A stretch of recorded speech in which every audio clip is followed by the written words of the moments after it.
Hello, love. If you feel like you've been doing everything in your relationship, mentally, emotionally, even spiritually, then this is for you. If you've been doing all of that work and it still feels like it's one sided, you're not messed up and you're not broken. You're just exhausted from doing everything, from being on all the time. And what most women don't know that they were never taught is that all that effort, the trying, the fixing, the proving, doesn't create love, it blocks it. So, tonight we're talking about how to stop doing it all and start inspiring your man instead. Do you think that through a lot of hard work and effort that you're going to have a successful relationship? That's what I thought. It's a big fat effing lie. Trying harder only creates burnout, not connection. Effort does not equal love. A key shift is to replace effort with emotional presence. Okay. This is where we slow down, breathe, and let your grounded energy speak for itself. You are simply being there in the present moment. When you're calm, he feels safe to meet you. Number two, fixing feels like control. If you're trying to fix, change, or even wait on your man to step up, this is going to feel like pressure to him. He feels this. He knows it even when you're thinking about it, because it's not like you're thinking about it a little bit. You're probably obsessing and focusing on him. It's like if your focus were a flashlight, is it always thinking about your man, what he's doing, what he's not doing? Is he calling you? Is he texting you back? The effort he's putting in or not putting in? Okay. That's your focus. And your focus is so vital. If you're constantly focused on him, that's going to determine how he feels around you. And that's going to affect your energy.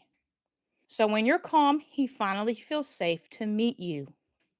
Fixing, explaining, managing his emotions is equal to mothering energy for him. He doesn't feel loved. He feels controlled. He feels pressured. When you stop doing it all, you create space for him to rise. If you're literally doing everything and giving everything, you're doing it all. There is no room for him to do anything. So when you let go, you take a step back, okay? And you let his energy, his effort fill in that space. And no, it's not going to be on your timeline. It's not going to be when you want it, how you want it. You won't be able to call the shots. That's being in control, okay? When you stop overfunctioning, you give him the opportunity to start functioning normal. When you stop doing it all, you create space for your man to rise. Comment yes if this sounds like something you want. So, me, personal story. Okay, with my guy, I was a typical do it all, give everything, be over responsible. This was me. So, I was doing 90% of everything. And then when I didn't do it, I would sit back and watch, is he going to do it? I'd be looking and he would feel this pressure, right? Then I would get pissed because he didn't do it when I wanted him to do it or how I wanted him to do it. And then he's like, there's no pleasing this lady. Okay. Your guy needs to know how to please you and how to make you happy. If every time you want him to do something, you're standing around for him, waiting on him to do the thing that he said he'd do or that you asked him to do, that's going to feel like pressure and control. And he's not going to want to do it. It's not going to be a pleasant experience. So when I stopped doing everything, I felt really anxious because I was so used to over functioning, doing everything, and giving all the time. Okay. So I had to learn to regulate my emotions. And this helped me so much. Point number three, energy inspires devotion. Men do not respond to pressure, they respond to peace. We want to be his peace, not his comfort. When you're available all the time, when you're doing everything for him, when you're making his life easy, that's comfort. We don't want to give him comfort. He's a grown ass man. He doesn't need your comfort. And peace means that when you talk to him about upsetting things, you don't talk to him when you want to rip his head off. That's not the time. You calm down and then you come back and then talk to him when you feel peaceful, calm, and centered. That's when you have the conversation. That's what I mean about the peace. They respond to peace. And he doesn't feel your words, he feels your energy.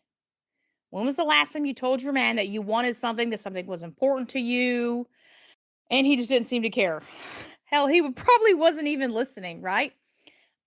Because it's your energy. He realizes he knows the difference between you're done and when you're nagging or when you keep reminding him. He knows the difference. When your energy says, I trust you to meet me, he wants to meet you where you're at. You can't force devotion, you embody it with your energy. If this hits home, then this is exactly what we do.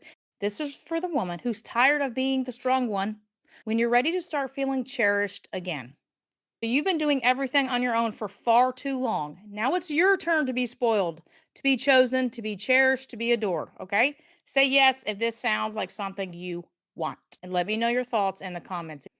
You get a man's devotion not by through your hard work and effort, but through your energy.